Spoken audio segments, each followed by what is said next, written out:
Welcome to Ghouls Night Out with your hostesses, Brandee and Jodi.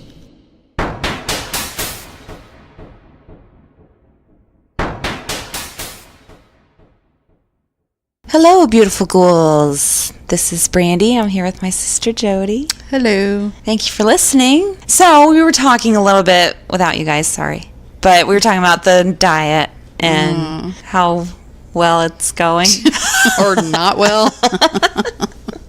So you haven't, well, you said you exercised once this week. One time, yes. How about your eating? Have you been watching what you're eating? I started to at the beginning of the week. Oh. And as the week progressed, it got worse and worse. Oh, that's no good. Well, you said you do walk on your lunch breaks, though. That's good. Yeah. I don't walk at all. I mean, I exercise at night, but, you know, I sit at my desk all day long. Yeah. Barely walk at all, which is not good. So I wish I walked more, but and I got my VCR in the mail. Oh, did you? I did. I got it on Monday, which I wasn't expecting it until Thursday, so I didn't think I was going to be exercising like at all this past week. But I got it Monday, so I exercised Monday, Tuesday, and Wednesday. Cool. So, and man, it's like...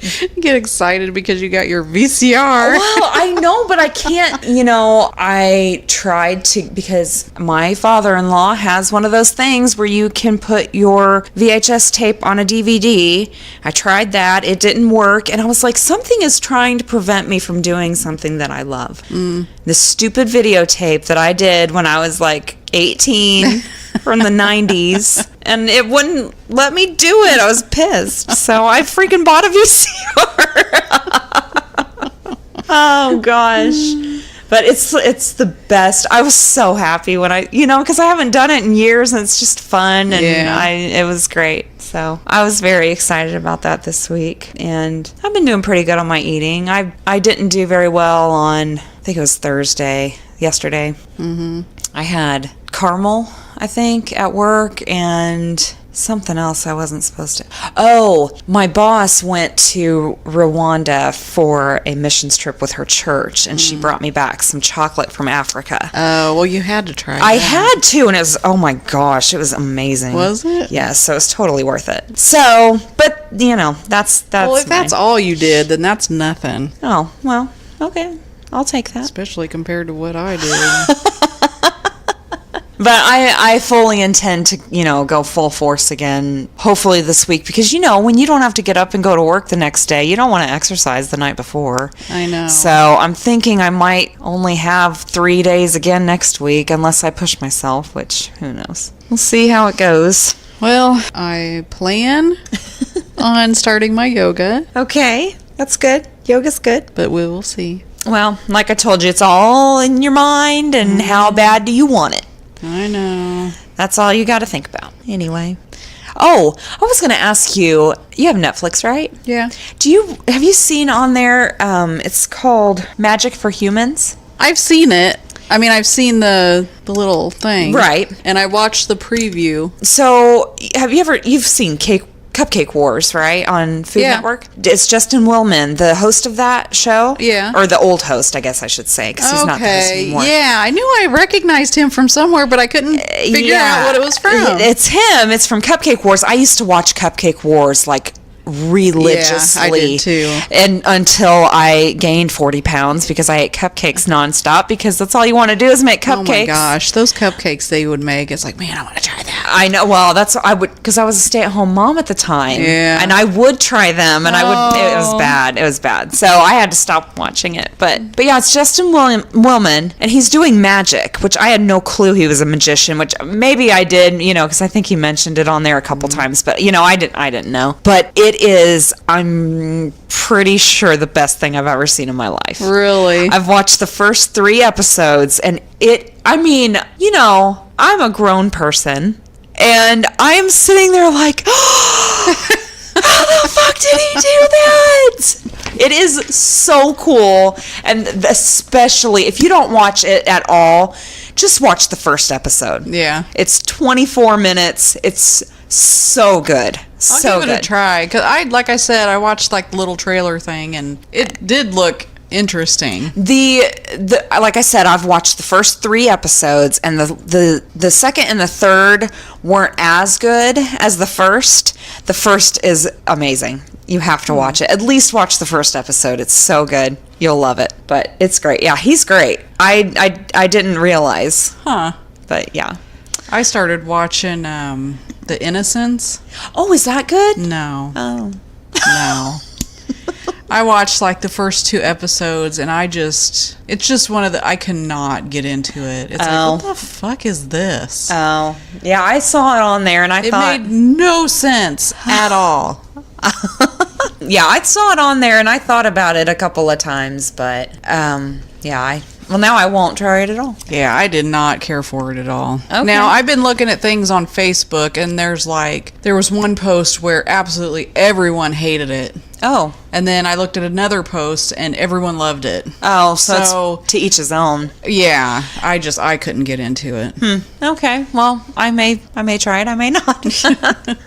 So I was looking through my computer at work, and I found a couple of stories, and I honestly don't know when I saved them, but they were just kind of sitting there. I think I hadn't saved them so I could print them out and forgot about them. So they're just a couple of actually horrible things. But a man serving a life sentence without parole after being convicted of 2 murders is running for U.S. Senate seat. What?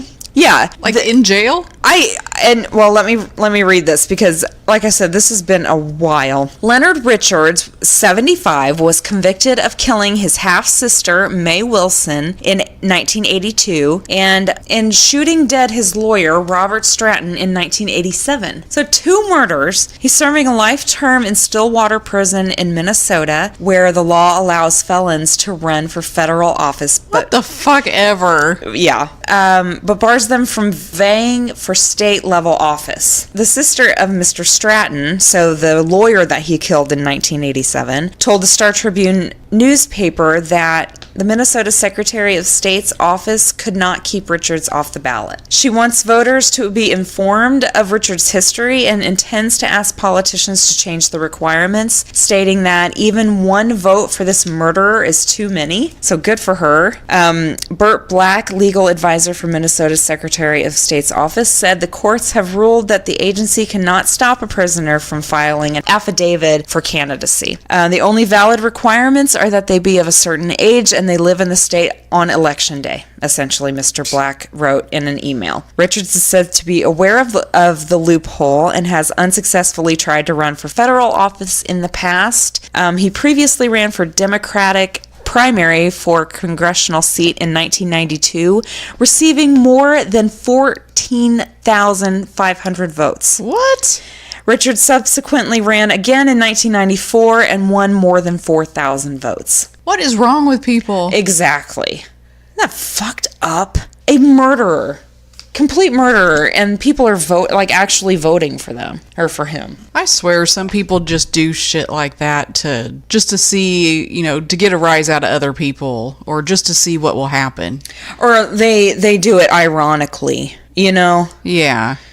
So the other story that I saved kind of reminded me of a story that you told last week. A South African woman has been discovered alive in a morgue shortly after being declared dead in a car crash. Okay. The woman was found breathing by mortuary technicians several hours after being certified dead by paramedics at the scene of a pileup outside Carltonville, southwest of Johannesburg. We followed our procedures. We've got no idea how it happened. A distress alert operations manager, Garrett Bradnick, told AFP, which I'm not sure, this must be from this article. The crew is absolutely devastated. We're not in the business of declaring living people dead. We're in the business of keeping people alive. The unnamed woman showed no signs of life following the traffic accident in the early hours of the 24th of June. She was found alive in the morgue fridge several hours after the crash in which the victim's car rolled, throwing all 3 of the occupants out of the vehicle, killing 2 of them. Could you imagine waking up in a fridge? That. No. That would be horrifying. I would think I was dead, probably. I mean, what would you... I don't know. No.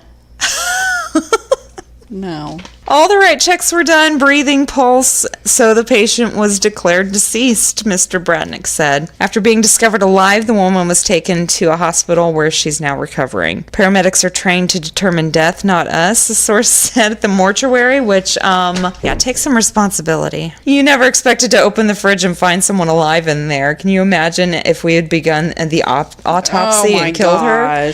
The company has launched an investigation, so, oh my gosh. That poor woman, yeah. Poor kitty. My cat just got his claws taken out, and he's trying to climb on the couch, and it's not working very well. He is quite active for a cat who just got declawed. Yeah, he's like nothing. Like nothing happened. Oh, that's good. Except he keeps falling on the floor now because he can't claw his way up and everything. Aw, poor kitty. Okay, so... Did you hear this week about this bride who demanded money from her guests? No. Okay, and I really, it was all over Facebook, so I'm kind of surprised that you didn't, but it's really, really long, so... Who demands money from their guests for their wedding? Just wait. That is just the tip of the iceberg for this. Like I said, I'm going to read the post that she posted on Facebook. And bear with me because it is long. But it is you must hear this. You have to hear this, okay? So bear with me, you guys, and just listen to this stupid bitch. It's really funny. Okay, so this woman actually wrote an article about this post, and this post was copied or shared on Facebook from, it was in a group that shames weddings. Okay. So that's where she got this from. It says, okay, everyone buckle up because this might be the most insane wedding story you'll hear this year. On Saturday, one Twitter user tweeted screenshots of a status that she saw in a wedding shaming group on Facebook. So, it's a group of people that get together and they shame weddings, which, that's hilarious and I love it. So this is what this woman wrote on her Facebook status, okay? And like I said, bear with me, it's really long. She writes, "Dear friends, it comes with great sadness that I am announcing the cancellation of the wedding," which she crossed out the name. She crosses out a couple of things, but I'll just pass over that. "I apologize for canceling only 4 days beforehand.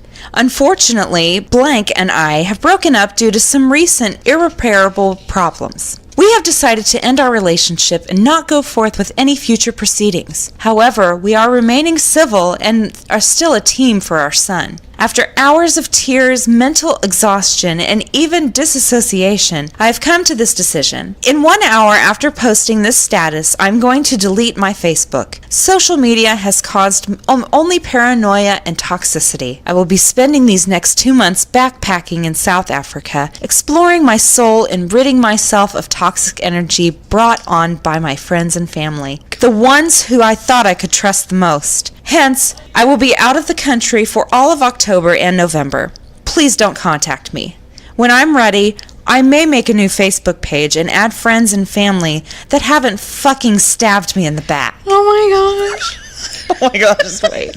How did all this come crashing down? Oh my gosh. Well, I invite you all on Facebook, players, bystanders, and side characters of the people in my life, to take a seat and listen. You're all involved somehow. Somehow, everyone is wrapped into this mess. Even if you weren't invited to my wedding, I don't care. You might hear of the drama, and I'd rather you hear it from me. I'm not asking for sympathy. I just want to tell my story. Before I begin this mini novel, which she hasn't even started yet. Before I begin this mini novel, I invite all of you, including the cunts who have ruined my marriage and life, oh my God, to put yourselves in my shoes. For once, let me take the stage and let me voice the most painful few months of my life. First, things were a fairy tale. I met the love of my life at 14. We were both young, but somehow we just knew we were meant to be. We worked on my family's farm together, and with each warm summer spent in the fields, our love grew deeper and deeper. Fast forward to high school. We went strong all 4 years. He put a ring on my finger when I was 18. worth nearly $5,000. Oh my God. Of course, you had to add that in there. Wait. Okay. We put everything on the line for each other, everything. We both chose to attend the same community college and work full-time in order to build our dream. We spent most of our days by each other's side. I will always be thankful for that. Fast forward a few years, when I was 20, I realized I was pregnant with my first. We were elated, tearful, and thankful to God for his gift. After giving birth to blank, I knew the next step would be to focus on my career and become financially stable. My ex did the same. We saved and saved. I was in love, I was happy, and I was looking forward to my life. We continued working and even got our degree. It was hard, yes, but so blissfully worth it. We managed to save up nearly $15,000 for a wedding. Since our love was like a fairy tale, we wanted an extravagant blowout wedding, one where our son could be included. We started touring venues, and we were torn between two. A local psychic told us to go with the more expensive option, and we thought, why the hell not? We just needed a little push. Our dream wedding amounted to $60,000. Oh my gosh. I know. That's almost as much as my house. Oh my God. It's ridiculous. Oh my God, listen. This isn't even, this is very, just wait. All included with flights to Aruba. All we asked was for a little help from our family and friends to make it happen. I specifically asked for cash gifts. How could we have our wedding that we dreamed of without proper funding? Oh my gosh. Is she serious? Yes. Oh, just wait. Just listen. We sacrificed so much, and we only asked each guest for around $1,500. She is delusional. Oh my gosh. Sure, let me get that out of my pocket for you. Oh my God. Okay, listen. We talked to a few people who even promised us more to make our dream come true. My maid of honor, who shall not be named, like Voldemort. That wasn't in there. Pledged $5,000 along with her planning services. We tearfully thanked her and accepted. My ex's family offered to contribute $3,000, so our request for $1,500 for all other guests was not fucking out of the ordinary. Like, we made it clear.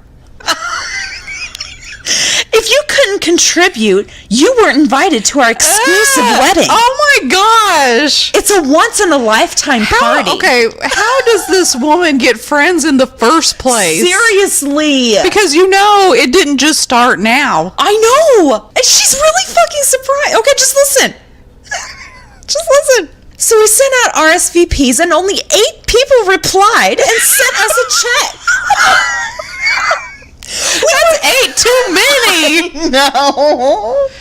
We were fucking livid. How was this supposed to happen without a little help from our friends? To make matters worse, my ex's family took back their offer. Suddenly, more people backed out, including the cunt maid of honor, my best friend since childhood, my second family. I was so shocked and tearful. To make matters worse, it was only a month before the wedding. To cancel everything would have been more than $5,000. Desperately, we resent our invites and asked people to donate what they could. I mean, seriously, people, what is $1,000?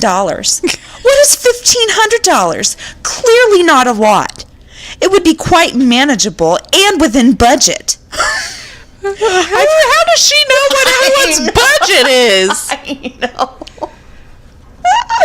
She'd be lucky if she got like a $25 gift card from me. No. Oh my God. Okay, then she put, I've heard of people asking for worse. Yeah, right. I haven't. Yeah, no, I've never heard of anything like this. This is hilarious. We also set up a GoFundMe. That only got us $250. That should tell you something right there, bitch. Jeez. At this point, we were exhausted, tired. I yelled at my ex. I became unraveled. I realized my dream wedding was becoming a nightmare. Then it got worse. Oh my gosh. My ex came in the room and offered to get a Vegas wedding done. I laughed in his face, but he was dead serious. He wanted those cheap, raggedy, filthy, whore-like Vegas weddings. I mean, what the fuck? Was he out of his mind? Am I some hooch piece of fucking trash, a hooker? Am I supposed to, the idea of getting married in the heart of shady gamblers and alcoholics and get-rich-fast fallacy? Suddenly, my body began to shake, and I entered a panic attack. My ex left the room and didn't apologize for his horrid suggestion. I then called my maid of honor and cried my eyes out. You mean the one that didn't give you $5,000? Instead of sympathy, I was told that I was asking for way too much and I should stick with my budget. I mean, no words can describe. How could someone who offered me thousands of fucking dollars then deny my promised money and then tell me to shift down my budget? She knows my fucking dream was for a blowout wedding. I just wanted to be a Kardashian for a day and then live my life like normal. I called her a filthy fucking poor excuse of a friend and hung up. Then she blocked me on all social media. Rumors swirled. I received anonymous threats. My ex stayed out later and later, and I have a feeling he even cheated. Aww. My bridesmaids climbed out on the boat with my maid of honor and dissed me. They essentially told me I was crazy. They asked for their deposit back, so I said fuck you and refused to give it until they paid me back for emotional distress. Oh my gosh. My ex started talking to my maid of honor and gossiped about me behind my back. I overheard him talking in the basement when he called me a stuck-up bitch. Anyway, I'm exhausted. I'm bone tired. My heart it feels the same, and this is not the whole thing. Trying to read it. Instead, to get away from this awful society, do I matter to you? Just fucking give me my money or for my wedding. I won't even sugarcoat. I won't even pretend that's not what I wanted. It was for my dream. It looked like stabbed, cheated on, and worked. Goodbye. See you in two. She's just fucking stupid. I mean, this person, she's actually serious. It went freaking viral. It was on Yahoo News.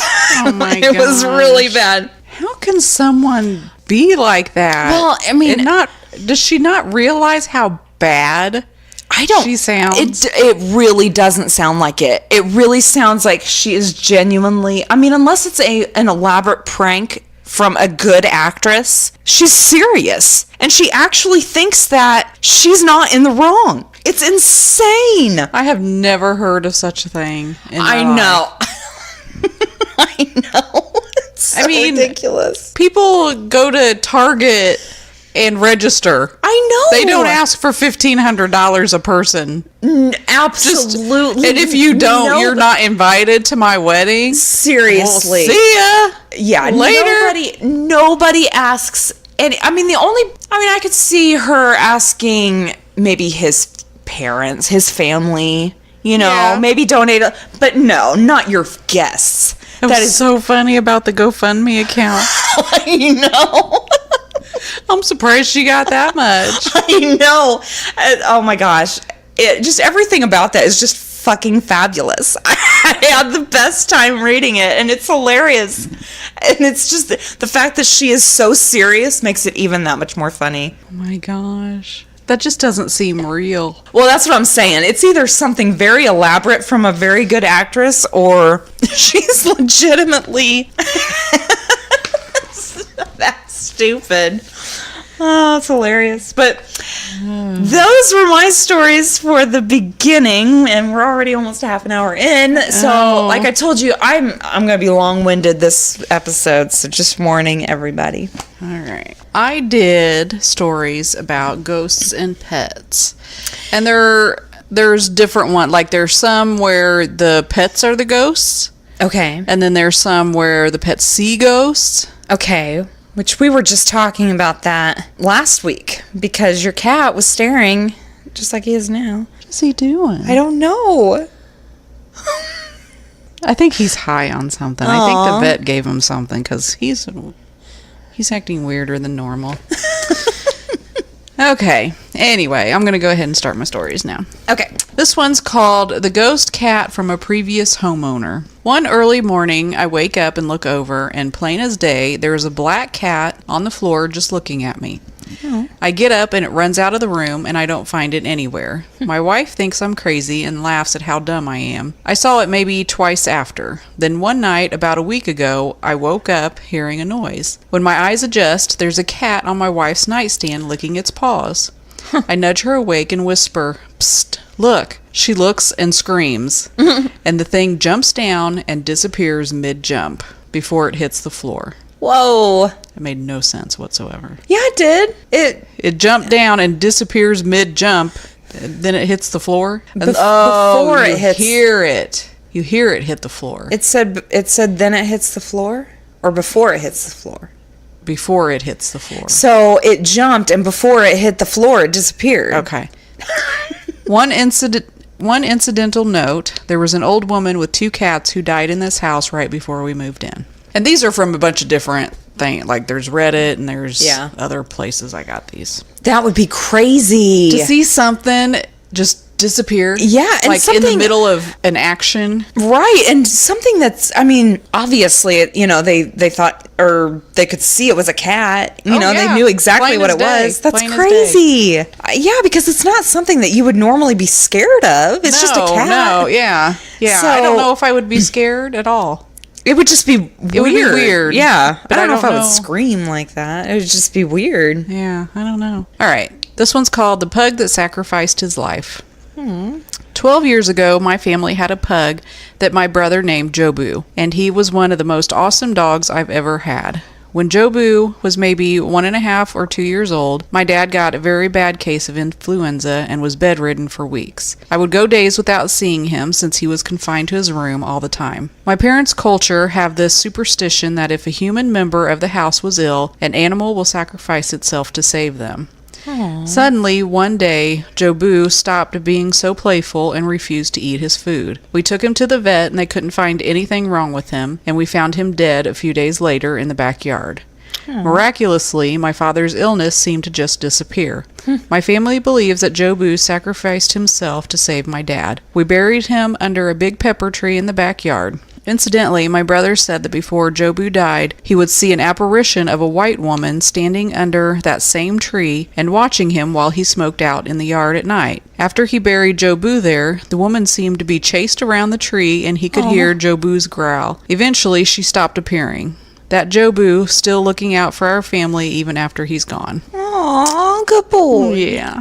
How cute. That's sweet. This one's called The Cat That Is Protective in Life and After Death. When I was little, we had a cat named Guido. He was blind and deaf, and we loved each other to pieces, in a way that only an old cat and a little girl could. He used to sleep on the edge of the bed while I was napping to make sure I wouldn't roll off, and was very protective of me. After he passed, I would see him in his usual spots. My mom also reported more than once that she saw him sleeping next to me, and when she put her hand on the bed where she had seen him, it was warm. This one is called The Chow That Follows the Same Routine. We had a full-blood chow named Sheena. She was given to my mother by my father on Mother's Day the year I was born. Well, about 10 years ago, Sheena got really sick. The vets couldn't do anything for her because she was pretty old. The day before we were scheduled to take her in to put her to sleep, she didn't wake up. Sadly, Sheena had passed in her sleep. Well, as creepy as this sounds, Sheena used to sit next to my mom's couch and would scratch herself. You'd hear the jiggle of this little charm/name tag she had. We still have the couch, and if you sit on the right cushion at night, you can sometimes hear a jiggle of a chain or what sounds like change. This has actually brought my mother to tears before, and I've heard her say, "Go to sleep, Sheena," and it would stop. Aww, that's sad. I know, sorry.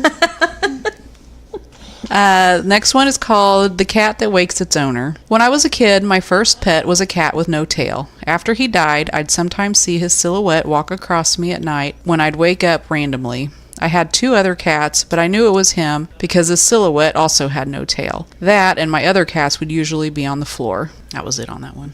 Oh. That one was short and sweet. The snoring dog that misses his favorite spot. I've actually had many occasions after having put my oldest dog down, we could hear his snoring. He used to snore, go figure, at night, long after he was gone. He spent so much time in that spot, I guess he had to come back and make sure we were all okay.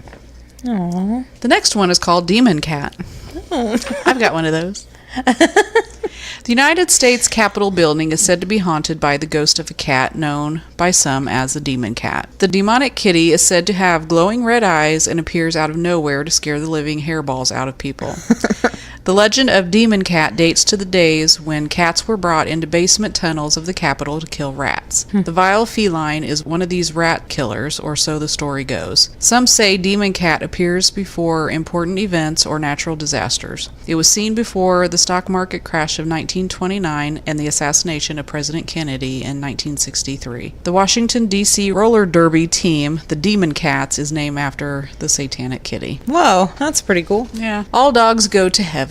On December 30th, 1993, Jan Price suffered a near-fatal heart attack and had a near-death experience, an NDE. During her NDE, Jan found herself in strange, misty surroundings. Suddenly, her beloved dog Maggie, an English Springer Spaniel, was with her. Maggie had died less than a month before.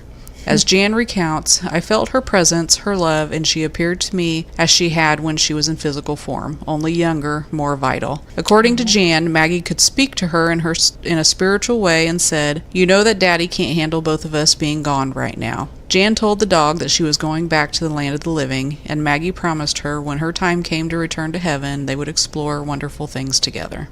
Aww. That's sweet. Yes. This one's called Mysterious Circumstances. Apparently, the man who used to own our apartment disappeared under mysterious circumstances and is still missing 30-something years later. Every pet we've owned has acted weirdly. The dogs bark at nothing. The cats mysteriously bolt out of the room for no reason. My dog, who is adopted and was likely abused by a man before we got him, will growl at nothing and react the way he does around strange men when no one is there. Even creepier, sometimes I'll be taking a bath and feel someone else is in the room, watching me, and when I open the door, my cat is sitting outside like she's standing guard. At least I'm protected. Aww. A voice in the night. Huh? I love kitties. I know, me too. I have a Great Dane named Bellatrix, and at night she sleeps in bed with my husband and myself. A few weeks ago, I was tossing and turning and woke up in the middle of the night. When I tried to go back to sleep, I heard a man's voice say hello. I brushed it off to hearing things and tried to sleep for the second time when I heard the man's voice yell, "Hello!" To my surprise, my Dane heard it as well and was now staring at the ceiling, growling and barking. Oh my gosh, that's creepy. A few days ago, I had the same experience, only this time with 3 loud knocks, which sounded as if it was coming from inside our wall, and were also heard by my Dane. I guess you could say I have a real Scooby-Doo on my hands, but this is just a mystery I'd rather not solve. Oh yeah, that's creepy. Darkness Falls. My husband was home alone one night. He decided to watch the movie Darkness Falls. In this movie, a ghostly figure often appears near the ceiling. While watching the movie, he noticed his 2 dogs staring completely unmoving at a spot on the ceiling behind his head. He immediately got up and started frantically turning on all the lights.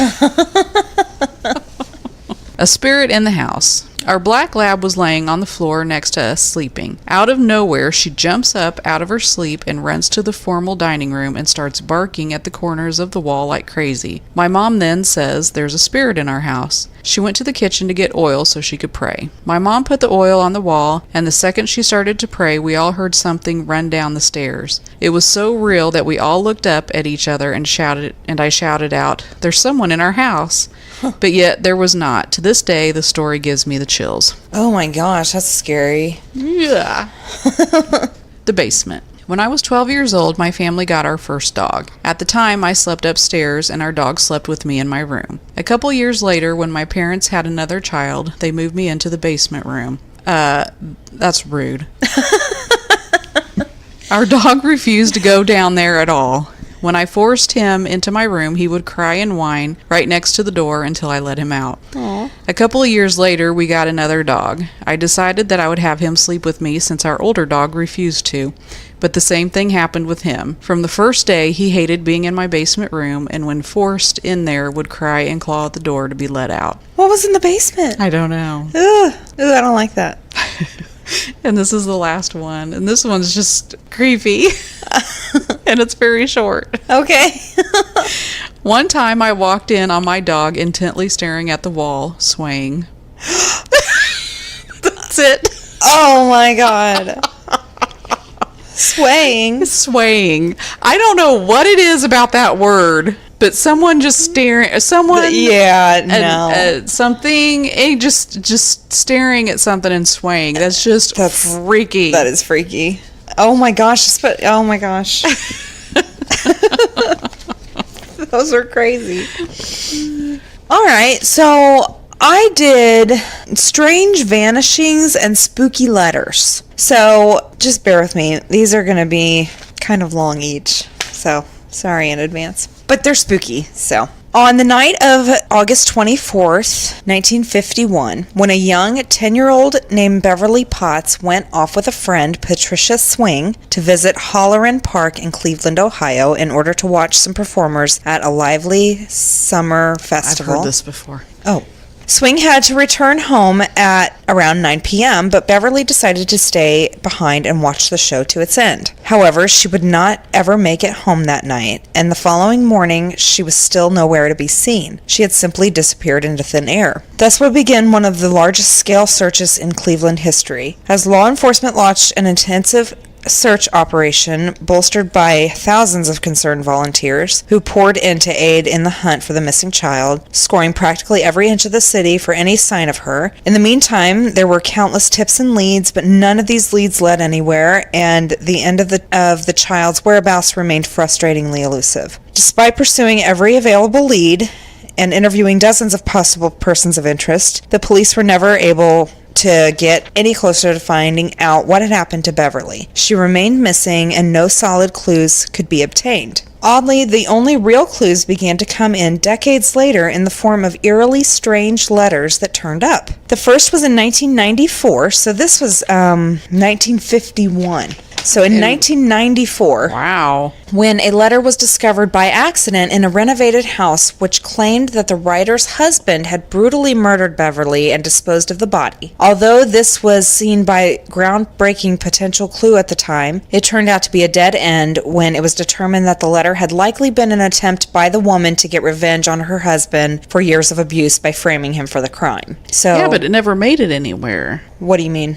I mean, they found it in the house, right? Yeah. So they think that what I got was that she wrote it, but she never did anything with it. Yeah. So she thought about ruining his life and framing him for this crime, but I don't think she did. I think they just found it.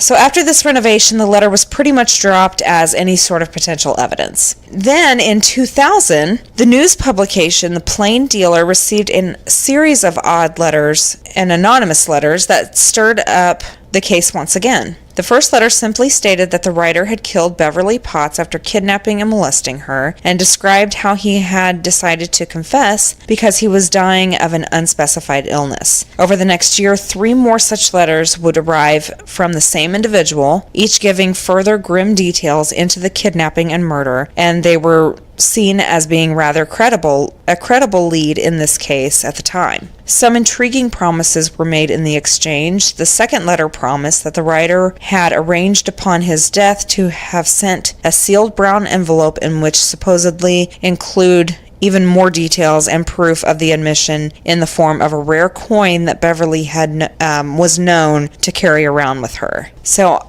they never found her, though, right? No. Okay. No. Later, in a third letter, the author of the mysterious letters ended up offering to actually turn himself in. He claimed that he would appear in Halloran Park on the 50th anniversary of the mysterious vanishing, saying, 50 years is long enough to live with what I've done. Yet on the anniversary, he was a no-show and merely sent one final letter. In this last letter, he merely stated that he had decided not to turn himself in after all, and gave the cryptic clue that he had checked himself into a nursing home. This would be the last letter from the mysterious sender, and no one would hear from him again.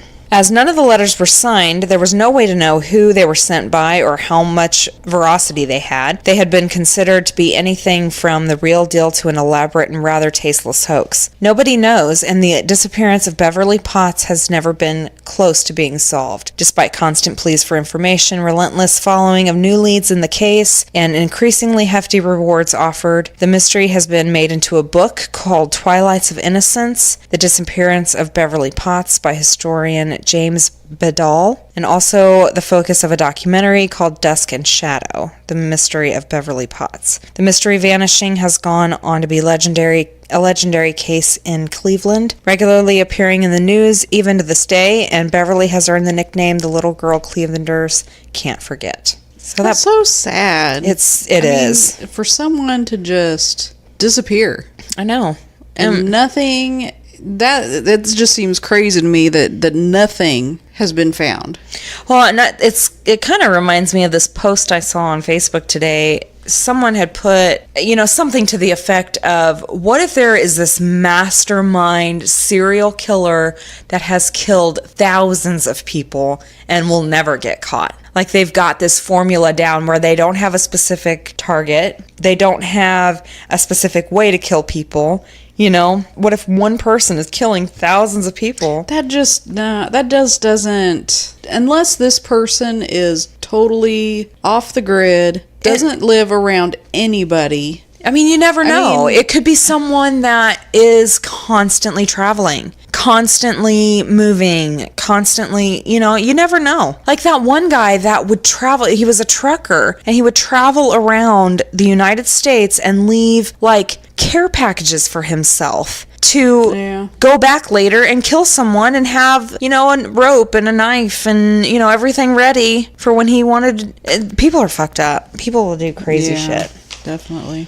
Okay, so my next one, and as per usual, I did not read these. So, by far the most bizarre disappearance linked to a strange letter occurred in November of 1980, with the sudden vanishing of 32-year-old Granger Taylor from his parents' home in rural town of Duncan on Vancouver Island in Canada. A high school dropout, Taylor had been remarkably talented mechanic all of his life, and he had always had the urge to build and tinker with things, including rebuilding a junked bulldozer, renovating and restoring an abandoned old locomotive he had found out in the forest, as well as a vintage World War II P-40 Kitty Hawk airplane. That's kind of impressive. Yeah, really. Which he fixed up to be good as new.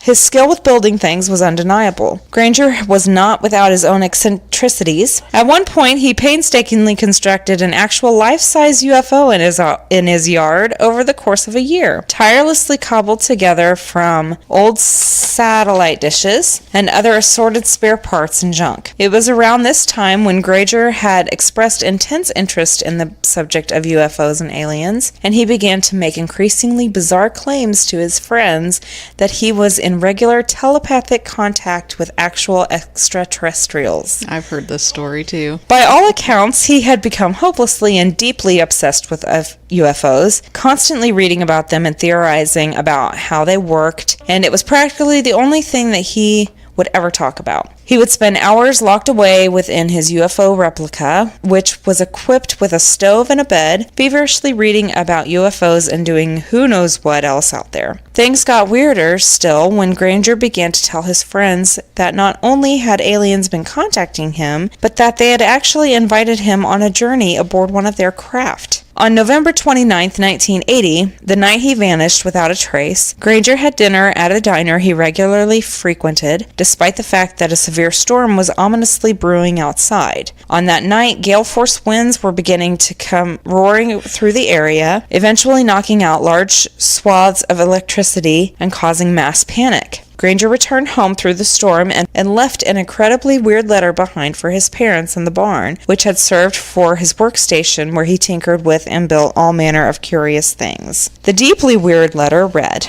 "Dear Mother and Father, I have gone away to walk aboard an alien spaceship, as recurring dreams assured, with a 42-month interstellar voyage to explore the vast universe, then return. I am leaving behind all my possessions to you, as I will no longer require and use any of them. Please use the instructions in my will as a guide to help. Love, Granger." On the back of the letter was inexplicably scrawled a map of Waterloo Mountain around 20 miles away, the significance of which has never been ascertained. Which, that's weird. It was like it said scrawled a map of these mountains that were like 20 miles away. And they can't figure out why that would be left. After writing this letter, Granger got into his 1972 Datskin pickup truck and drove out into the rolling storm outside, his final destination unknown. True to his word, he had indeed left behind everything he owned, including a sizable chunk of cash to the tune of $10,000. Also,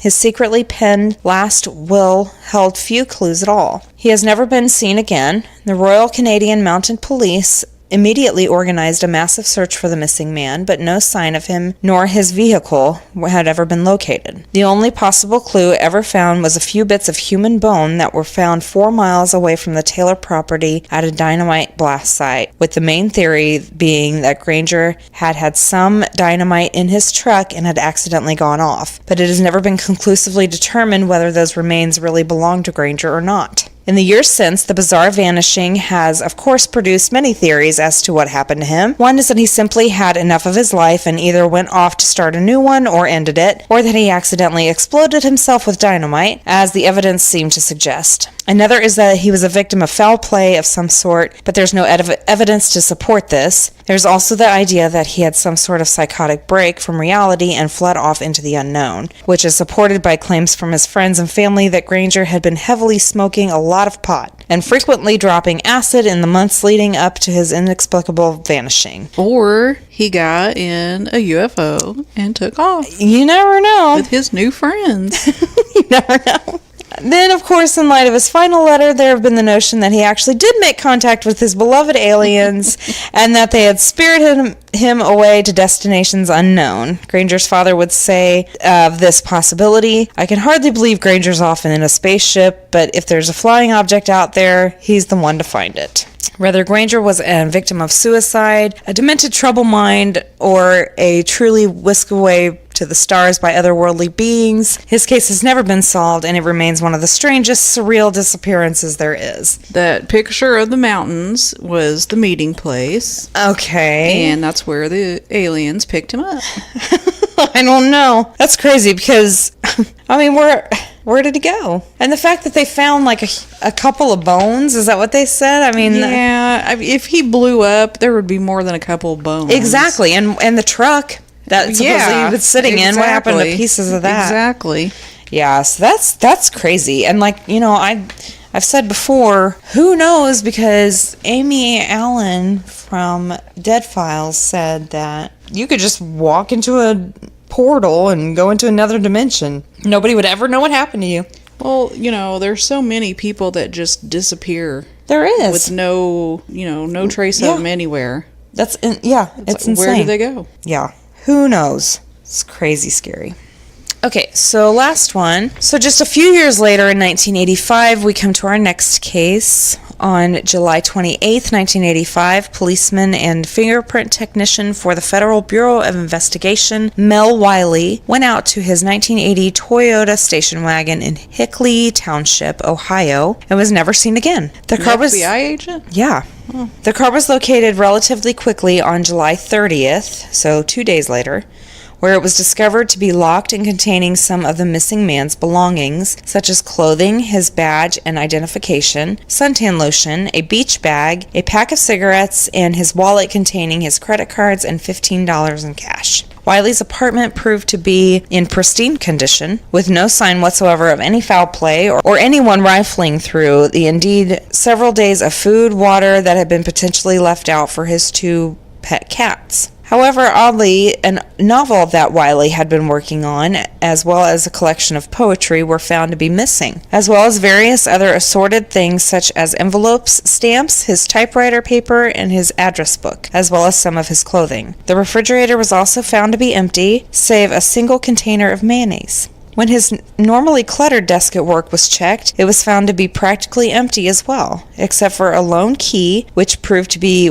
to Wiley's apartment. His uniform was found to have a bus and taxi schedule tucked within, but it was unknown what significance any of these had. The biggest clue lay in a letter that was typed out to his friend shortly before the vanishing, in which he expressed disillusionment and sadness about the state of his life, ultimately proclaiming that he wanted to just disappear. The weird thing about this particular letter is that the friend had never actually received it. The only evidence of this existence at all was the ribbon of the office typewriter had been used to punch the message out on. There were few motives for the vanishing, except for some rumors from his co-workers that he had seemed depressed in the days leading up to his disappearance. However, Wiley's family claimed that he was relatively well-adjusted, and he had never expressed any desire to up and vanish, and indeed he had been looking forward to finishing his beloved novel that he had been working so hard on. There is also the fact that the rather large sum of money in his bank account was never touched, just sitting there forgotten. It was a first thought that he had perhaps gone off swimming in Lake Erie and had drowned, as he had mentioned going there before the vanishing, but turned out that Wiley actually was not a good swimmer and never had bought a swimsuit. The main theory is that he has then become that he decided to leave his life behind and start anew, but where that the road may have taken him remains unknown. It is also unknown if he had met with some sort of foul play or just happened to be the last letter that he typed out, or what meaning it may have had. Mel Wiley has never been found. So those were mine. That was just some crazy disappearances that had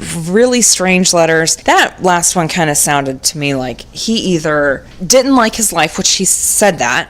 He didn't like his life, so he started new, or he committed suicide. Yeah. It is what it is. Anyway, no, that makes, because like when it said that his, like the typewriter and the book that he had been working on and stuff like that was missing, that to me kind of sounds like he got rid of it. It sounds to me like he just up and decided to go. That's what I'm saying. Like he either, because I don't know, I can imagine someone depressed and being like, fuck this novel, I don't give a shit about it anymore, it's going in the trash, or it's going wherever. That's what I pictured in my head. Anyway, those are mine. I love, but I hate things like that, where you just don't, there's so many questions. Yes, I know, it's like, what, I want to know what happened. I know. Happened? And most of it is probably like so mundane. Probably. Yeah. But you want to make it sound like it's something spectacular. All right. I think it's time for the witty wrap up. Yes. I did their funny police thing, something to do with police. Okay. Some of them are stories, and then some are actual, like, police reports. Okay. Like, things cut out from newspapers and stuff. Those are the greatest. Yeah. The first story. So, one of my friends is in a frat. They were having a party, and some guy was dressed up as Captain Jack Sparrow. Awesome, I know. Anyways, the cops show up, and the party is on the 3rd floor. Captain Sparrow looks at them when they come in, throws open the window, and yells, "Gentlemen, you will forever remember this as the day you almost caught Captain Jack Sparrow," and jumped out the window, broke both legs, still got his minor in possession. That is hilarious. Oh my gosh. All right. These are the funny police reports, and these are actually cut out from, like, newspapers. Okay. Animal complaint. A caller on West Point Avenue reported that a belligerent squirrel was preventing him from using his boat dock. The caller said he knew nothing could be done about it, but he wanted officers to know what kind of squirrels are running about in this community, according to a police report. Oh my goodness. Damn squirrel. Oh my gosh, what an idiot. Man arrested for everything. Is that it? That's it. Man arrested for everything. Everything. An Oak Hill community couple discovered a thief in their home Saturday after a man told a joke and heard a laugh upstairs. Oh my god! Oh my god, that's creepy. It's funny though, he got caught because he laughed at a joke. Oh my gosh, that's great. Goat accused of robbery. What? Police in Nigeria are holding a goat on suspicion of attempted armed robbery. Vigilantes seized the black and white goat, saying it was an armed robber who had used black magic to transform himself into an animal to escape after trying to steal a Mazda 323. A spokesman for police in the eastern state of Kwara said, "The goat is in our custody." Vigilantes saw some hoodlums attempting to rob a car. One escaped while the other turned into a goat. Oh my gosh, are you serious? Goat thieves. Oh my gosh. All right. Man in stolen car arrested after asking for directions. Dunn police charged a Fayetteville man with driving a stolen vehicle after the man reportedly stopped to ask police for directions. Oh my gosh. So he stole a vehicle and then was like, man, how do I get to... And that, a man asking for directions in the first place is amazing. Well, yeah, that's... Gotta give him props for that. Dog attack. Lower Duck Pond, Lithia Park, Ashland. Police responded to a report of 2 dogs running loose and attacking ducks at about 11:20 a.m. Sunday. The officer cited a resident for the loose dogs. The duck refused medical treatment and left the area, according to police records.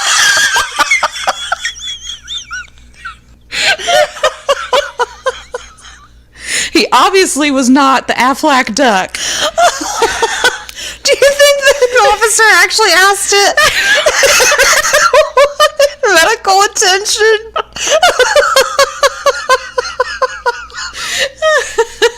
Oh my gosh, I that's cannot hilarious. believe whoever typed this was like seriously typing this. The duck refused medical treatment. Oh, that's hilarious. Could you imagine being the police officer that had to report that the duck refused medical treatment? Oh my gosh. That's the greatest. All right. 10:10 p.m. Suspicious people were reportedly doing something with flashlights by the side of North 5th Street in Custer. A deputy checked and found the people were not suspicious, but merely Canadian.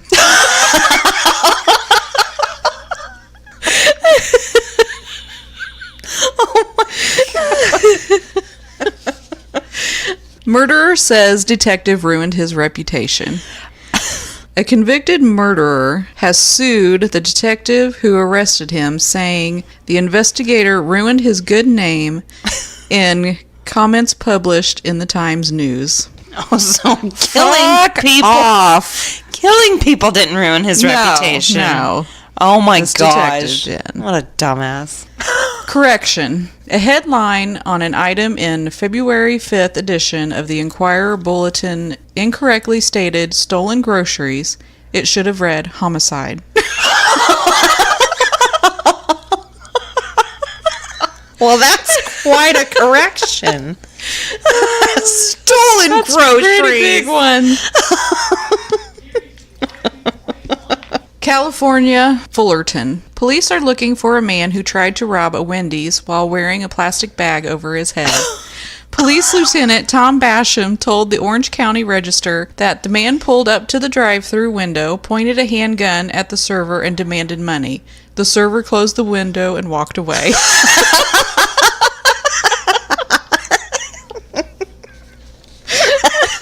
That's great. Police. Nude man thought elevator was shower. So what was he? They walked in there and be like, "Where's the faucet?" It's this newfangled ones. It's got buttons that you push. Early Monday morning, April 6th, a Hayfork woman requests to talk with a deputy because her housekeeper is not putting her towels away properly. Oh my God, are you fucking kidding me? Sounds like that lady. No shit. Is that the same lady, you think? Failure to identify. During a disturbance call, a man gave an officer a false name and was arrested after he was found to have warrant for both names.